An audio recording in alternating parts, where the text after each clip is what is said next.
This is my first modern car. My last car was a 2013. I bought it brand new. I rode it until I paid it off. This is how this works. They bring you in the room, they tell you about the car, this and that. Then they give you the keys, you go out and you drive it, you turn your camera on, and then you give a review. How is that a review? Woo! What's up, YouTube? Today, I'm giving you the perspective of a real owner. 1 month later, we're gonna hit 1,000 miles together. All right, we at 998, baby. Let's go. Let's cross 1,000 miles together. And I'm gonna tell you my honest, brutally honest review, the real user, real owner review of this 2022 Golf R. A lot of people who did not own this car were given a car for a day and gave a lot of misinformation. We're gonna talk about the infotainment. We're gonna talk about the steering wheel capacitor buttons. We're gonna talk about the performance. Matter of fact, we're gonna show you the performance.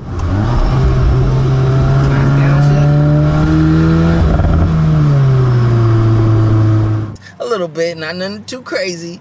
We're gonna talk about mods. We're gonna talk about the future of this build.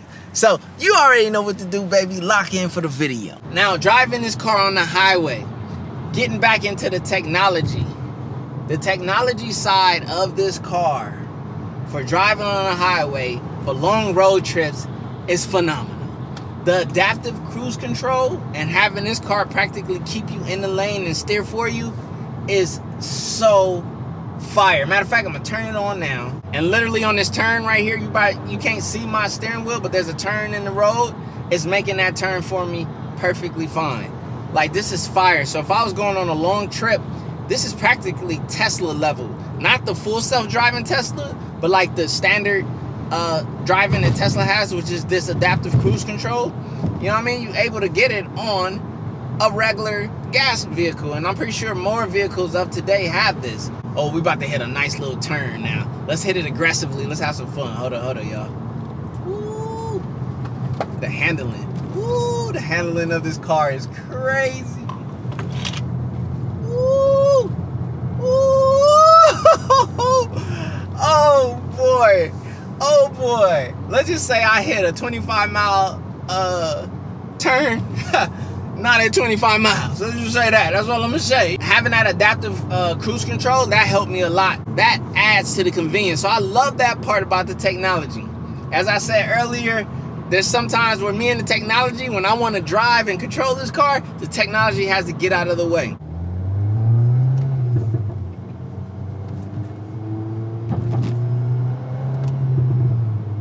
That turbo is, oh man. This car just sounds great. It's a great car, you guys. Okay, we can see the boost. Let's go, baby. We boosted a little bit. Very engaging. Like, this car is a very engaging experience. And it can be hands-off if you choose for it to be that as well.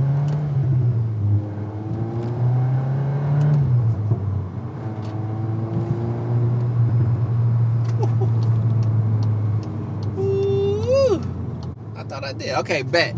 All right, we back, baby. My battery died. Oh man, which means I've been recording a lot of content today because this is a pretty decent battery. All right, so my spot that I usually like to be at is a no-go. Let's go check another spot. We got another low-key little spot that we could be around and stuff like that.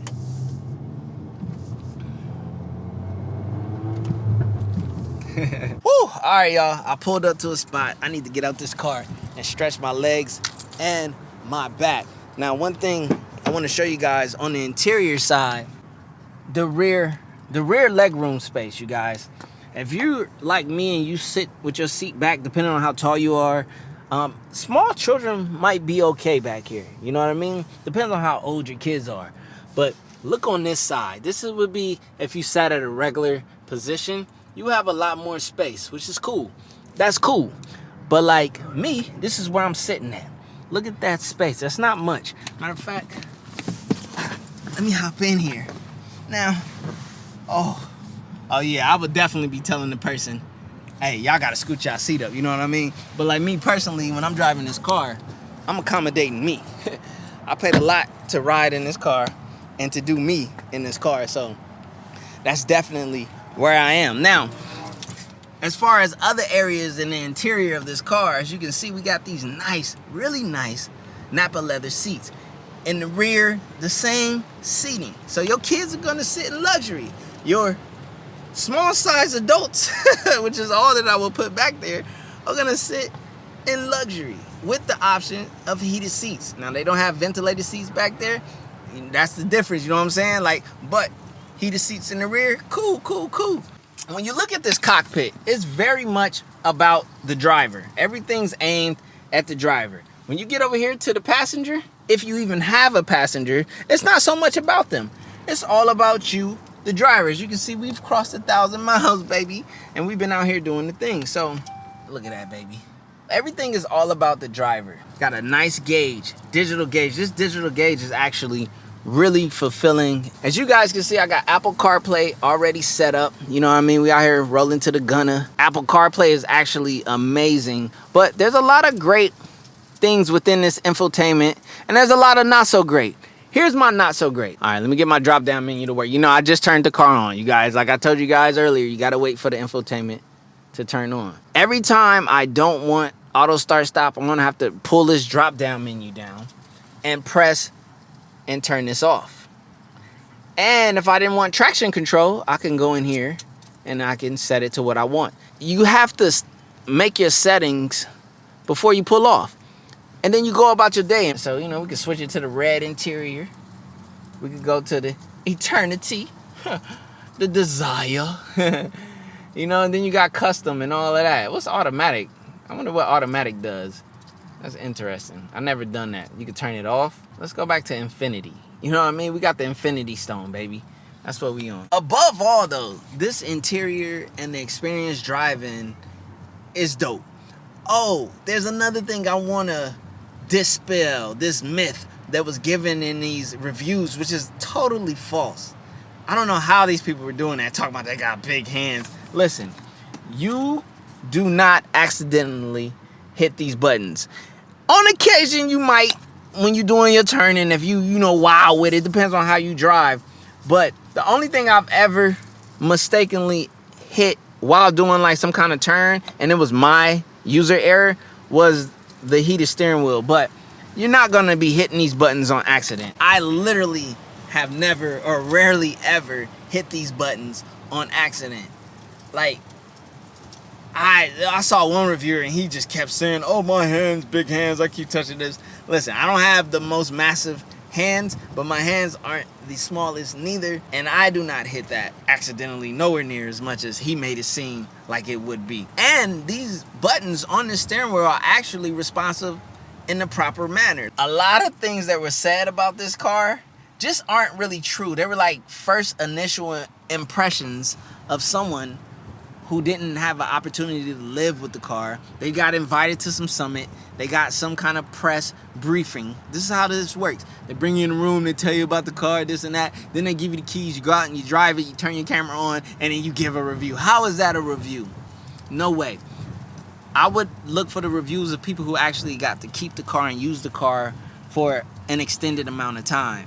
Those are the reviews that are gonna matter most in all situations, whether it's tech, I don't care what you're looking up. Look for the people who actually own the product and use the product over time and then give you a review later on. Now, granted, certain products, that luxury isn't really there because you want to hurry up and buy the product on release day. I get it. I'm on that boat. That's why with this car, I hopped in. I was like, I want that car. I'm going to be one of the first people in the U.S. on YouTube creating. Like I said, I know we got the Humble Mechanic. Shout out to him. I respect him. He does a lot of high-end golf informative content. I'm not even trying to step on his toes. I'm in my own lane doing my own thing in the car space. And I watch his content. So there's a lot of other great dope creators, Shop Dap. You got them with their GTI Mach 8 and things like that.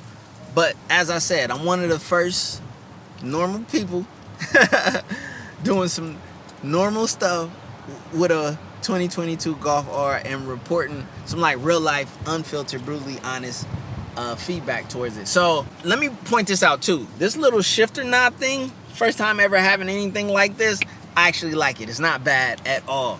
Like, people want the whole big massive, like, why? It just takes away from the openness and the minimalist of what was achieved in this interior. There's no need for the big knob thing. This does it just fine. I'm getting used to the whole electric handbrake, or emergency brake. Now that, I won't lie, I kind of like the physical one. But I'm cool with the electric one. I've gotten used to it. This is my first modern car. My last car was a 2013. I bought it brand new. I rode it until I paid it off and kept riding it up until I got this car. So that's just my perspective. The sunroof is new to me too. I've never had a sunroof in a car. I like it. I'm not necessarily one to open it per se. I've done it a couple times, but I don't really see the thrill, and I don't understand why people like having sunroofs. Like, I would rather just have a drop top, to be honest. If I'm let's go full gusto, take the whole mook off, But I do like it allowing the light in, especially with me having a tent, you know what I'm saying? It's helping me, if I must say. So yeah, man, the car is man, it's great. It's a great Volkswagen. And if you love Volkswagens or anywhere near the Volkswagen family, then you will appreciate this vehicle by far. Like, I love this thing. As a matter of fact, I want you guys to take a look at it real quick. Let me show you guys what it's looking like, Woo, it's dirty though. I haven't. Ooh, it's windy out here. It is windy. So as you guys can see, we have not done anything extra other than just put aftermarket wheels and tint the car. And that alone has given the car such a nice look. Like, somebody was asking me about this window, what I'm gonna do. I'm probably gonna wrap over it and put a logo or something there. And no, it's not that noticeable, especially when you got this reducing the light coming in. I mean, I don't know. Like, if you look for it, you see it, you notice it. But if you're never looking for this is like, yes, it doesn't. I mean, now that you point it out and I look, I see it. So we're gonna correct that. I even wanted to do that if you guys watched the tint shop video, but they didn't recommend the option that I could have did. So I'm probably just gonna get that part wrapped, put a logo there or something like that, or just put a vinyl logo over it or something. I'm gonna do something to help darken that area up and make it less apparent. I already have my lowering springs. I just gotta set my appointment. We're gonna bring this bad boy down about a good inch, which would be dope. As far as cosmetics go, the next best thing that I could honestly do cosmetically that I want to do is wrap the car. Now, I've been working on my wrap idea. I'm not gonna go crazy gusto. And I think when it comes to the wrap, I've gotten like my sweet spot, because the wrap isn't gonna be the standout feature. Something else will, and I won't spill the beans now, because come on, man. Y'all gotta watch and see it and stick along for the series to know. But just know that there's gonna be a standout perspective on this car, and it's not necessarily gonna be the wrap. And that's on purpose and by design. But basically what I've come here to tell you is that the 2022 Golf R, after a month of use, after hitting 1,000 miles and breaking in it live on camera with you guys, sharing the moment with you, having some fun, I still got to get to know this car on the more sports aggressive side. But so far, as I said, from a convenient everyday user standpoint, this car is ideal and I love it.